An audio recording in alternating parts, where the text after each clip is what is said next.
اللهم صل على سيدنا ومولانا محمد. سأنزل مثل ما أنزل الله ولو ترى إذ الظالمون في غمرات الموت والملائكة باسطوا أيديهم أخرجوا أنفسكم اليوم تجزون عذاب الهون بما كنتم تقولون على الله غير الحق وكنتم عن آياته تستكبرون ولقد جئتمونا فرادا كما خلقناكم أول مرة وتركتم ما خولناكم وراء ظهوركم وما نرى معكم شفعاءكم الذين زعمتم أنهم فيكم شركاء لقد تقطع بينكم وضل عنكم ما كنتم تزعمون. سورہ انعام کی دو آیتیں آپ کے سامنے پڑھی گئی 93 94. پچھلی آیتوں میں شرک کی تردید، مشرکین کے اعتراضات کا جواب دیا گیا. مشرکین یہ بھی کہا کرتے تھے کہ اللہ تبارک و تعالیٰ نے، اور اسی طرح یہودی بھی ضد میں آ کر کہا کرتے تھے کہ اللہ نے کسی انسان پر کوئی کتاب نازل نہیں کی. اللہ تعالیٰ نے اس کا جواب دیا. تو پھر حضرت موسیٰ علیہ السلام پر تورات کو کس نے نازل کی؟ جس اللہ نے موسیٰ علیہ السلام پر تورات نازل کی، اسی اللہ نے حضرت محمد صلی اللہ علیہ وسلم پر قرآن مجید کو نازل کیا ہے. اور یہ قرآن بڑی بابرکت کتاب ہے، اپنی پچھلی کتابوں کی تصدیق کرنے والی ہے. اور اس کے نزول کا مقصد یہ ہے تاکہ مکے والوں کو پیغمبر آپ ٹھہرائیں اور اس کے اطراف اطراف رہنے والوں کو بھی آپ ٹھہرائیں. اب جو لوگ آخرت پر یقین رکھتے ہیں، جو لوگ آخرت پر یقین رکھتے ہیں وہ ضرور قرآن پر بھی ایمان لے آئیں گے اور وہ اپنے نمازوں کی حفاظت کریں گے. پچھلی آیت یہ جو آیتیں آپ کے سامنے پڑھی گئی، ان آیتوں میں پہلی آیت میں تو دو آیت پڑھی. پہلی آیت میں ان لوگوں کے بارے میں جو اللہ پر جھوٹ باندھتے ہیں، جھوٹی نبوت کا دعویٰ کرتے ہیں، ان کی مذمت اللہ نے بیان فرمائی اور ساتھ ہی ساتھ ان کے برے انجام کا بھی اللہ نے ذکر فرمایا. مفسرین اکرام کی ایک جماعت کا کہنا ہے یہ ان لوگوں کے بارے میں آیت نازل ہوئی جو جھوٹی نبوت کا دعویٰ کرتے تھے. رسول اللہ صلی اللہ علیہ وسلم کے زمانے ہی میں 3 آدمیوں نے دعوت کی. مسیلمہ کذاب جو یمامہ کا بہت بڑا قبیلہ تھا، اس کا سردار تھا، معمر تھا، اس نے دعوت کی میرے اوپر بھی وہی نازل. اسود عنسی یمن کا رہنے والا، صنعاء یمن میں ایک علاقہ ہے صنعاء، اس نے بھی دعوت کی کہ میرے اوپر بھی وہی نازل، میں بھی نبی ہوں. اسی طرح ایک عورت نے بھی دعویٰ کیا، سجاہ نامی عورت نے، کہ میں بھی کیا ہوں، نبی ہوں. اس پس منظر میں یہ آیت نازل کہ ومن اظلم ممن افترى علی اللہ کذب. رسول اللہ صلی اللہ علیہ وسلم نے فرمایا میرے بعد قیامت تک 3 بڑے بڑے اس طرح کے جھوٹے نبوت کا دعویٰ کرنے والے پیدا ہوں گے، ذرا ان سے بچ کے رہنا. یاد رکھنا میرے بعد کوئی نبی نہیں، میرے زمانے میں بھی نہیں، میرے بعد میں بھی کوئی نبی نہیں. آپ خاتم النبیین ہیں، اس کا یقین رکھنا ہمارے ایمان کا جز ہے. اور علامہ قرطبی رحمۃ اللہ علیہ نے تفسیر جامع تفسیر کی کتاب ہے، جامع الاحکام، بڑی ذکیر تفسیر ہے. انہوں نے اس آیت کا شان نزول یہ لکھا ہے. سورہ مومنون ہے، قد افلح المؤمنون 18واں پارہ، اس میں شروع کی آیت دیکھیے. وَلَقَدْ خَلَقْنَا الْإِنسَانَ مِنْ سُلَالَةٍ مِّن طِينٍ ثُمَّ جَعَلْنَاهُ نُطْفَةً فِي قَرَارٍ مَّكِينٍ ثُمَّ خَلَقْنَا النُّطْفَةَ عَلَقَةً فَخَلَقْنَا الْعَلَقَةَ مُضْغَةً. یہ آیتیں ہیں، اس میں اللہ تعالیٰ نے انسان کی پیدائش کا نقشہ بتایا. آج سائنس جو بات بتا رہے نا، 1400 سال پہلے اللہ تعالیٰ نے ان آیتوں میں بتا دیا کہ انسان کی تخلیق کا مرحلہ کیسے ہوتا ہے، پہلے کیا ہوتا ہے، اس کے بعد کیا بنتا ہے، اس کے بعد کیا بنتا ہے، اس کے بعد کیا بنتا ہے. 4 مہینے تک اس کے اللہ.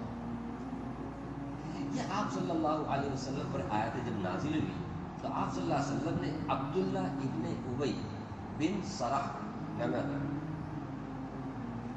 اس کو آپ نے آپ پر جب وہی نازل ہوتی آپ صلی اللہ علیہ وسلم اس کو لکھاتے تھے. تو اس کو رکھ کر کے آپ نے لکھا لکھو وہ لکھتا گیا. جب یہاں پر پہنچے آپ صلی اللہ علیہ وسلم، وہ آیت پڑھتے پڑھتے ثم انشأناه خلقا آخر، ثم انشأناه خلقا آخر، اتنا لکھایا. اتنے میں جو صاحب لکھ رہے تھے ان کی زبان سے ہے تبارک اللہ احسن الخالقین، اللہ کتنا بابرکت ہے، کیا بہترین پیدا کرنے والا ہے، یہ زبان سے نکلا. آپ صلی اللہ علیہ وسلم نے فرمایا یہ بھی آیت ہے، کیونکہ اس کے بعد یہی آیت ہے فتبارک اللہ احسن الخالقین. سمجھ رہے، یہ بھی آیت ہے، یہ بھی لکھنا ہے تمہیں، یہ بھی مجھ پر وہی نازل ہوئی ہے. اتنا اس نے کہا. اس نے کیا کیا معلوم؟ محمد صلی اللہ علیہ وسلم اپنی طرف سے آیتیں گھڑتے ہیں. سمجھ رہے، اب میں نے بولا، یہ بول رہے یہ بھی آیت ہے. اس طرح بول کر مرتد ہو کر مکے والوں کے ساتھ مل گیا. کیا کرنا چاہیے تھا اس کو تو خوش ہونا چاہیے تھا، فخر کرنا چاہیے تھا اپنے اوپر. اللہ کتنا بڑا کرم ہے کہ جو آیتیں آپ نازل فرمانے والے تھے میری زبان سے ویسی آیت، ویسی جملہ میری زبان سے نکلا. سمجھ رہے، ایک فخریہ طور پہ، شکریہ کے طور پہ اس کو سوچنا چاہیے تھا. الٹا اس نے کیا کہا، رسول اللہ صلی اللہ علیہ وسلم پر غلط الزام لگایا اور مرتد ہو گیا. اسی پس منظر میں یہ آیت نازل ہوئی. کیسے لوگ بعد میں یہ مرتد ہوا، مکہ فتح ہو گیا، مکے والوں کے پاس جا کر مل گئے، مکہ فتح ہو گیا. مکہ فتح ہونے کے بعد حضرت عثمان رضی اللہ تعالیٰ عنہ کا یہ رشتہ دار تھا عبداللہ ابن ابی بن سلول، رضائی بھائی تھا. دونوں ایک عورت نے دودھ پلایا اپنا، تو اس میں بھی کیا ہو جاتے، بھائی ہو جاتے، دودھ کا رشتہ. حضرت عثمان رضی اللہ تعالیٰ عنہ کو پتہ نہیں، جبکہ رسول اللہ صلی اللہ علیہ وسلم کا حکم تھا کچھ لوگوں کے بارے میں، اگر یہ کعبے کا پردہ بھی پکڑ کر کے معافی مانگے، پناہ مانگے، ان کو پناہ نہیں دینا، قتل کرنا. سب کے بارے میں نہیں، کچھ چنیدہ لوگوں کے بارے میں کہا تھا، ان کو توبہ بھی نہیں، ان کو کیا کر دو، قتل کر دو. یہ بھی انہی لوگوں میں سے تھا جو مرتد ہو کر کے گیا تھا. سمجھ رہے، حضرت عثمان رضی اللہ عنہ نے پناہ دی. اس کے بعد میرا معاملہ ٹھنڈا ہوتا آپ صلی اللہ علیہ وسلم کے پاس حضرت عثمان رضی اللہ عنہ نے آپ صلی اللہ علیہ وسلم بعد میں اس نے توبہ کی. اس نے کیا کیا، توبہ کی. توبہ کرنے کے بعد آپ صلی اللہ علیہ وسلم نے اسے چھوڑ دیا، اس کو معاف کر دیا. اس کے بعد بڑی بڑی فتوحات ہوئی اسلامی، اس میں انہوں نے شرکت کی. یعنی کل ملا کر کے مرتد ہوئے تھے، پھر وہ توبہ کر کے مسلمان ہو گئے. اس سلسلے میں یہ بھی ایک قول ہے. فرمایا ومن اظلم ممن افترى علی اللہ کذبا، اس سے بڑا ظالم کون ہو سکتا ہے جو اللہ پر جھوٹ بات باندھے. جھوٹی باتیں اللہ پر کیا کر دے، باندھ دے. افترا کہتے ہیں جھوٹ بات کا الزام لگانا کہ اس نے اللہ تبارک و تعالیٰ نے رسول اللہ کو نبی بنایا. اب اگر کوئی بولتا ہے کہ اللہ نے نبی نہیں بنایا تو یہ اللہ پر جھوٹ باندھنا نہیں. اسی طرح کسی کو اللہ نے نبی نہیں بنایا، وہ بولتا ہے میں نبی ہوں، اللہ پر جھوٹ باندھنا نہیں. سمجھ، تو ومن اظلم، اس سے بڑا ظالم کون ہو سکتا ہے، ممن افترا، جو کیا کرتا ہے، جھوٹ باندھتا ہے، اللہ پر، کذبا، جھوٹ، جھوٹی باتیں اللہ کی طرف منسوب جو کرتا ہے، اس سے بڑا ظالم کون ہو سکتا ہے. او قال، یا یہ کہتا ہے کہ اوحی الیہ، کہ میری طرف بھی وہی آتی ہے، میری طرف بھی وہی آتی ہے. ولم یوحى الیہ شیء، حالانکہ اس کے پاس کوئی وحی نازل نہیں ہوتی، اللہ کی طرف سے کوئی وحی نازل نہیں ہوتی. جیسا مسلمہ کذاب کے بارے میں نے کہا، اسود عنسی کے بارے میں کہا، یہ لوگوں نے کیا کیا، اپنے نبوت کا دعویٰ کہ ہم بھی نبی ہیں. کچھ لوگ تو رسول اللہ صلی اللہ علیہ وسلم کے پاس آئے کہ مسلمہ کذاب آ کر کے ڈسکس بھی کیا. آپ اگر آپ کے انتقال کے بعد آپ میرے کو خلیفہ بناتے، نائب بناتے، بولے تو میں آپ پر ایمان لاتا ہوں. نہیں تو میں نبی ہوں حق کے جیسا. رسول اللہ صلی اللہ علیہ وسلم کے انتقال سے 2 دن پہلے اسود عنسی مارا گیا، فیروز دہلوی نے اس کو مار دیا، جھوٹی نبوت کا دعویٰ کرنے والا. مسلمہ کذاب رسول اللہ کے زمانے کے بعد حضرت ابوبکر صدیق رضی اللہ عنہ کے زمانے میں جنگ یمامہ سنا ہوگا، یمامہ قبیلے یہی جنگ ہوئی، اس کو حضرت ابوبکر رضی اللہ عنہ اس کے خلاف مورچہ بھیجا، ایک فوج بھیجی اور انہوں نے اس کو ختم کر دیا۔ تو یہ وہ لوگ ہیں جو نبی کے زمانے میں کیا کیا، اب ہمارے زمانے میں بھی غلام احمد قادیانی، یہ قادیانی فرقہ جھوٹی نبوت کا دعویٰ کرنے والا غلام احمد، یہ بھی اپنے آپ کو بولتے ہیں میں کبھی بولتا ہے مہدی ہوں، کبھی مسیح ہوں، کبھی کچھ بولتے رہتا ہے پاگل، لیکن ابھی نہیں وہ اس کے ماننے والے ہیں، باقاعدہ اس کو ہیلپ کرتے ہیں، یہودی بھی، امریکہ بھی، لنڈن بھی، سب ہیلپ کرتے ہیں۔ اور ویب سائٹ میں آپ ایسے ایسے ویب سائٹ دیکھیں گے جس میں قرآن کا ترجمہ، قرآن وغیرہ اچھی اچھی باتیں ہیں، وہ سب کس کی طرف سے بھی ہیں؟ قادیان کی طرف سے بھی ہیں۔ مسلمانوں کو معلوم نہیں ہوتا، قرآن سب اللہ کی طرف سے بول کر کے پڑھتے بھی ہیں، قادیانی کی طرف سے بھی قرآن کا کیا ہوتا ہے؟ ترجمہ ہوتا ہے۔ اب ہم لا علمی میں اس کو پڑھتے ہیں اور اپنا عقیدہ خراب کرتے ہیں، ذرا بچ کر کے رہنا، علماء سے کانٹیکٹ کرو۔ خیر، تو او اس سے بڑا ظالم کون ہو سکتا ہے جو کہتا ہے کہ میری طرف بھی وحی نازل ہوتی ہے وَلَمْ يُوحَ إِلَيْهِ، حالانکہ اس کی طرف کوئی وحی نازل نہیں ہوتی۔ وَمَنْ قَالَ، اور اس طرح کہتا ہے سَأُنزِلُ مِثْلَ مَا أَنزَلَ اللَّهُ، اس سے بڑا ظالم کون ہو سکتا ہے؟ من قال، جو کہتا ہے، جس نے کہا سَأُنزِلُ، میں بھی نازل کر سکتا ہوں، مِثْلَ مَا أَنزَلَ اللَّهُ، جیسے اللہ نے نازل کیا، جیسے اللہ آیتیں نازل کرتا ہے ویسے میں بھی نازل کر سکتا ہوں۔ تو اس طرح جو بات بولتا ہے اس سے بڑا ظالم کون ہو سکتا ہے؟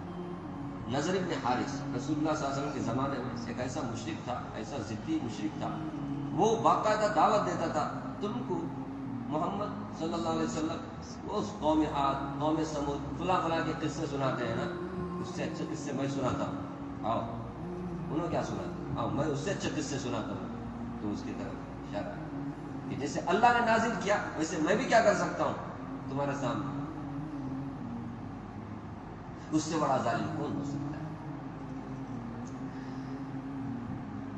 وَلَوْ تَرَى إِذِ الظَّالِمُونَ، اب تو یہ ظالم اس طرح کے ہانکتے رہتے ہیں، لیکن ایک زمانہ آئے گا، فرمایا وَلَوْ تَرَى، کاش اس وقت کو تم دیکھتے، یہ مطلب ہے اس کا وَلَوْ تَرَى، کاش تم اس زمانے کو، اس واقعے کو، اس وقت کو تم دیکھتے، اِذِ الظَّالِمُونَ، جب یہ ظالم فی غمرات الموت، موت کے تکلیفوں میں ہوں گے، غمرات، سکرات، غمرات، یہ سب کیا ہے؟ موت کی سختی کو بولتے ہیں۔ تو موت کی سختی میں یہ لوگ ہوں گے، گرفتار ہوں گے، والملائکۃ باسطوا ایدیہم، اور فرشتے اپنے ہاتھوں کو پھیلائے ہوئے ہوں گے۔ جب موت کے فرشتے آتے ہیں روح قبض کرنے کے، تو اس سے پہلے بھی آپ کے سامنے کا آتا ہے، ایک فرشتہ مین ہوتا ہے اس میں، باقی اس کے ساتھ میں مددگار بھی ہوتے ہیں۔ تو فرشتے روح قبض کرتے ہیں باقاعدہ پوری ٹیم کے ساتھ آتے ہیں، ٹیم کے ساتھ، ایک آدمی نہیں۔ اسرائیل علیہ السلام تو میں نہ، اور بھی فرمایا جب موت کی سختی میں ظالم ہوں گے، کاش اس زمانے کو، اس وقت کو تم دیکھتے کہ کتنے وہ تکلیفوں میں ہوں گے۔ فرمایا والملائکۃ باسطوا ایدیہم، فرشتے اپنے ہاتھوں کو پھیلائے ہوئے ہوں گے اور کہہ رہے ہوں گے اخرجوا انفسکم، نکالو اپنے آپ کو، یعنی اپنی جان نکالو۔ جبکہ جان نکالنے کا ان کا کام تھا، اس کی تو جان جانے والی ہے، جان کا نکالنے کا کام کن کا ہے؟ فرشتوں کا، لیکن وعید کے طور پر ان سے ہی کہا جاتا ہے نکالو، نکالو اپنی جانوں کو، مطلب نکلو، ہو گیا ٹائم ختم، نکلو۔ الیوم تجزون عذاب الہون، آج کا دن ذلت کا عذاب تمہیں دیا جائے گا۔ آج کا وہ دن ہے، ہون خاری، ذلت کو بولتے ہیں، عذاب الہون ذلت والا عذاب، تجزون بدلے میں دیا جانا، تو تمہیں دیا جائے گا بدلے میں ذلت کا عذاب، الیوم آج کے دن، بما کنتم تقولون علی اللہ غیر الحق، کیوں؟ کیونکہ تم نے اللہ پر ایسی ایسی باتیں کہی ہیں جو ناحق ہے، اللہ نے ایسی بات کی نہیں اور تم بول رہے اللہ نے کی، ایسی جھوٹی باتیں، غیر حقیقت باتیں تم نے اللہ پر کہی۔ وَكُنْتُمْ عَنْ آیَاتِ تَسْتَكْبِرُونَ، اور اللہ کی آیاتوں سے تم نے تکبر کیا، تستکبرون تکبر، استکبر استکبر استکبارا، تو ابلیس کے بارے میں استکبرا وَكَانَ مِنَ الْكَافِرِينَ، جب اسے کہا گیا سجدہ کر تو وہ سجدہ کیا نہیں بلکہ تکبر کیا اور کافروں میں سے ہو گیا۔ اسی تستکبرون، تم اللہ کی آیاتوں کے ساتھ تکبر کرتے تھے۔ اللہ کی آیاتیں وہ ہیں جن کے سامنے آدمی کو جھکنا چاہیے، غور سے سننا چاہیے، اور تم اس کو اگنور کرتے، تم اس کے ساتھ تکبر کا معاملہ کرتے تھے۔ کی آیتیں جب پڑھی جاتی ہے تو آدمی کو کیا ہونا چاہیے؟ متوجہ ہونا چاہیے، لیکن یہ ہے کہ کیئرلیس کرتے ہیں کافی. ہمیں ایسے ظالموں کو کہا جائے گا کہ آج تمہیں ذلت کا عذاب دیا جائے گا جو تم اللہ کی آیتوں کے ساتھ تکبر کرتے تھے، اعراض کرتے تھے، اور اللہ پر جھوٹی باتیں جو تم بولتے تھے، بیما اس وجہ سے. یہ اصل میں ریزن بتائی جا رہی ہے. ذلت کے عذاب کو جو دیا جائے گا ہم نے، اس کا ریزن ہے بیما کنتم تقولون، اس وجہ سے کہ تم اللہ پر کیا کرتے تھے؟ غیر الحق ناحق باتیں بولتے تھے. وکنتم عن آیاتی تستکبرون، اللہ کی آیاتوں کے ساتھ تم تکبر کیا کرتے تھے. وَلَقَدْ جِئْتُمُونَا، اور آج کے دن تم آئے ہو فرادا، اکیلے، تنے تنہا. فرد بولتے نا، ارے فرد واحد، اکیلے کو بولتے. فرادا اسی سے اکیلے آئے ہو.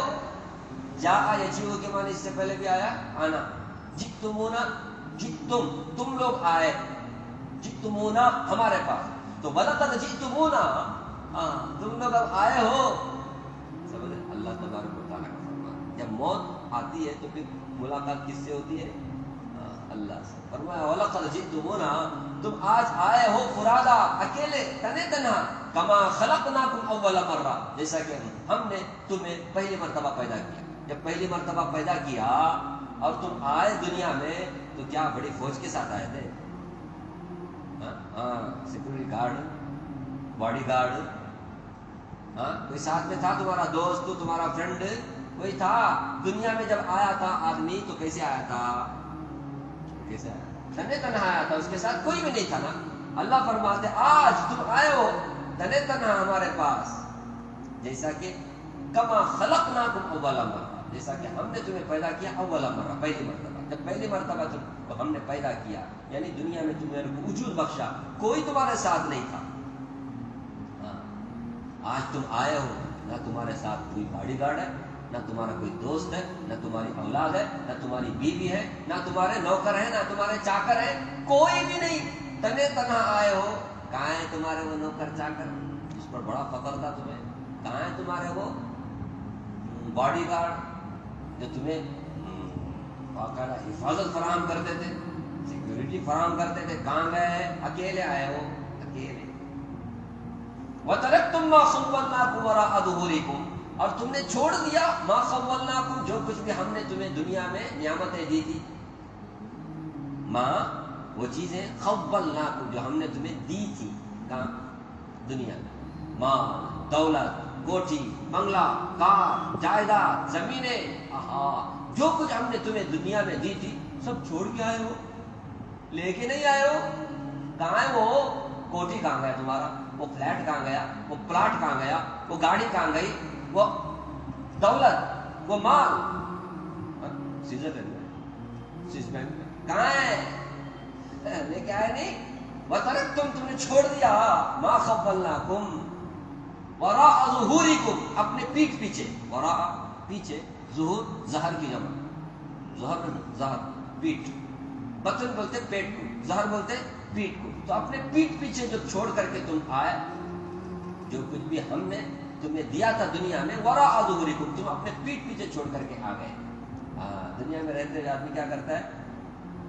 میرا ماں، میرا میرا مکان، میرا فلیٹ، میری دکان، میرا بولتا رہتا ہے. ہمارے نبی صلی اللہ علیہ وسلم نے فرمایا دنیا میں تو انسان مالی مالی مالی، میرا مال، جبکہ اس کا مال تو وہ ہے جو اس نے کھا کر ختم کیا، جو پہن کر کے وہ سیدھا کر دیا، اور جو صدقہ خیرات کر کے آگے بڑھ گیا. باقی وہ جو مال ہے نا وہ تو وارثوں کا ہے، کیونکہ موت آتے سب کچھ چھوڑ کے جانا پڑتا ہے. مال تو اس کا بس اتنا ہی ہے جو کھایا پیا ختم کیا، باقی سب کچھ چھوڑ کے. تو اس کا مال کیسے ہوا؟ میرا مال کہاں سے ہوا؟ موت آتے ہی جتنے بھی چیزوں کا وہ مالک رہے گا وہ سب دوسروں کا ہو جائے گا نا. آدمی کو دھوکا لگتا ہے میرا بول کر کے بولتا ہے، کیسا میرا؟ اسرائیل علیہ السلام آتے روح قبض کرے گی تو کہاں رہے گا اس کا؟ ارے کچھ رہے گا نہیں رہتا، جاتا ہے، دوسروں کا قبضہ ہو جاتا ہے، لڑائی جھگڑے پھر کیا کیا ہو جاتا ہے. تو کہاں ہے؟ اللہ تعالیٰ فرماتے جیسے پہلے تمہیں پیدا کیا تھا ویسے آج تم اکیلے آئے ہو. یہ ظالموں کے بارے میں کہا، لیکن موت کے وقت میں سب کے ساتھ یہی ہونے والا ہے. سمجھ رہے؟ ظالموں کو تو سختی ہوگی، عذاب ہوگا، جیسا کہ پچھلی آیت میں ہم نے سنا، لیکن کیفیت تنہا جانا، سب چھوڑ کر کے جانا، یہ تو ہر انسان کے ساتھ لگا ہوا ہے، کوئی بھی کچھ لے کے نہیں جاتا۔ اللہ تعالیٰ نے فرمایا وَتَرَكْتُمْ، تم نے چھوڑ دیا مَا خَوَّلْنَاكُمْ، کو جو کچھ ہم نے تمہیں دنیا میں دی تھی، وَرَاءَ ظُهُورِكُمْ، اپنے پیٹھ پیچھے، کہاں ہے تمہاری اولاد، کہاں ہے بیوی، کہاں ہے رشتے دار، کہاں ہے مال دولت، کدھر ہے؟ سب چھوڑ کر کے تم آ گئے۔ پھر آگے ان مشرکوں کو، خاص کر کے مشرک لوگوں کو جنہوں نے اللہ پر جھوٹ باتیں باندھی، ان کو فرمایا وَمَا نَرَىٰ مَعَكُمْ، ہم تمہارے ساتھ نہیں دیکھ رہے، شُفَعَاءَكُمْ، تمہارے وہ سفارشی، الَّذِينَ زَعَمْتُمْ، جن کے بارے میں تمہارا گمان ہے، أَنَّهُمْ فِيكُمْ شُرَكَاء، کہ وہ تمہارے میں شرکا ہیں، شریک ہیں، تمہارے وہ سفارشی ہیں، جن کے بارے میں تمہیں گمان تھا کہ وہ تمہارے سفارشی ہیں، تبھی تو تم عبادت کرتے تھے دنیا میں رہتے ہوئے، کہ کل کے دن یہ ہماری کیا کریں گے؟ سفارش کریں گے، ہمارا بیڑا پار کریں گے، ہمارا ہیلپ کریں گے۔ اللہ نے ان کو یہ اختیار دیا ہے، اس طرح کا زام، اس طرح کا باطل خیال رکھ کر کے تم ان کی پوجا پاٹ کرتے تھے کہ ارے مشرکین جتنے بھی کرتے تھے نا وہ خدا سمجھ کے نہیں کرتے، جتنے اولیاء کی عبادت کی جاتی ہے مسلمانوں میں وہ خدا سمجھ کے نہیں، خدا نے ان کو ڈپارٹمنٹ دیا ہے، ہاں ان کے پاس ان کو اختیار دیا ہے، ہاں تبھی تو وہ مانگتے بھی ہیں ان سے۔ غیروں میں ایسے ہی، کہاں ہے تمہارے سفارشی، کل کے دن ہمارے آڑے ہاتھ میں کام آئیں گے؟ بولے نا کہاں ہے؟ اللہ پوچھے وَمَا نَرَىٰ، ہم نہیں دیکھ رہے، ہم نے نہیں دیکھا، مَعَكُمْ، تمہارے ساتھ، اکیلے آئے نا، کہاں ہے تمہارے وہ سفارشی جن کے بارے میں تمہارا گمان تھا کہ تمہاری کیا کریں گے؟ سفارش کریں گے۔ اسی لیے تو تم نظر و نیاز کرتے تھے، قبروں میں چادر ڈالتے تھے، پھول چڑھاتے تھے، بکرے چھوڑتے تھے، ہاں کہاں گئے تمہارے وہ سفارشی؟ غیروں میں دیکھو، جو شرک کرنے والے ہیں نا وہ اسی لیے کرتے عبادت پوجا کی کل کے دن ہمارے کام آئے۔ کہاں ہے؟ اللہ پوچھیں کہاں ہے تمہارے وہ شروع کا؟ فرمایا لقد تقطع بینکم، آج کے دن تمہارے رشتے داریاں ختم ہو گئی، لقد تقطع بینکم، تمہارے درمیان ختم ہو گیا، مطلب رشتے داری تمہاری ختم ہو گئی، تمہارے وہ سفارشی بھی نہیں، اب تم آئے اکیلے۔ وَضَلَّ عَنْكُمْ مَا كُنْتُمْ تَزْعُمُونَ، اور جن کے بارے میں تم گمان کرتے تھے نا، ارے زعم کے معنی میں گمان کرنا، خیال کرنا، باطل جو خیالات، مشرکین جو بھی ہو مشرک، وہ کافروں میں سے مسلمانوں میں سے اللہ حفاظت فرمائے، مشرکین جو خیال کرتے تھے باطل خیال، اس کو بولتے زعم۔ تو جو تم زعم کیا کرتے تھے، باطل خیالات اپنے دل اور دماغ میں لے کر پالتے تھے، وہ سب کے سب غائب ہو گئے۔ وَظَلَّ، غائب ہونا، گم ہونا، نہیں ہے آج، تم اکیلے آئے، باقی وہاں کوئی بھی ساتھ نہیں آئے گا۔ دنیا میں نا، دنیا تو امتحان کی جگہ ہے، یہاں دار الاسباب ہے، یہاں کوئی کام آ جاتا ہے، کبھی کبھی آڑے وقت، کبھی کبھی کس کو بھی اللہ تعالیٰ مدد کے لیے اٹھاتے ہیں، مسلمان کی مدد کے لیے غیر اٹھ جاتا ہے، کبھی غیر کی مدد کے لیے مسلمان اٹھ جاتا ہے، سمجھ رہے، ایک دوسرے کی ہیلپ کرتے ہیں، انفلوئنس میں کام ہو جاتا ہے۔ لیکن کل قیامت کے دن اور موت کے وقت میں کوئی کسی کے کام نہیں آئے گا، وہاں صرف کون کام آئے گا؟ ایمان کام آئے گا، اچھے اعمال کام آئے گا۔ تو ظالموں کو جب موت آئے گی نا، ایسی آئے گی۔ یہاں تو یہ نا سورہ محمد میں اور بھی زیادہ سخت انداز میں اللہ نے بیان کیا، اس میں ہے فَكَيْفَ إِذَا تَوَفَّتْهُمُ الْمَلَائِكَةُ، اس میں تھپڑ مارنے کے بارے میں بھی، اور جب موت کے فرشتے آئیں گے نا ایسے ظالموں کی روح قبض کرنے کے لیے، ماریں گے وہ ادبارہ، پیٹ کو ماریں، سوٹ ماریں، فَكَيْفَ إِذَا تَوَفَّتْهُمُ الْمَلَائِكَةُ۔ تو میں ترجمہ کر دیا، باقی زیادہ تشریح کی ضرورت نہیں، یہ سب موت کی کیفیت ہے، اللہ تعالیٰ ہم سب کی حفاظت فرمائے۔ تو اس ظالموں کو اللہ نے وہی سنائی، ان کا برا انجام ذکر کیا، اللہ تعالیٰ سے دعا فرمائے اللہ تعالیٰ مجھے بھی آپ کو بھی اللہ کی کتاب پڑھنے، سمجھنے، اس کے تقاضے پہ عمل کرنے کی توفیق عطا فرمائے، شرک سے اللہ ہم سب کی حفاظت فرمائے۔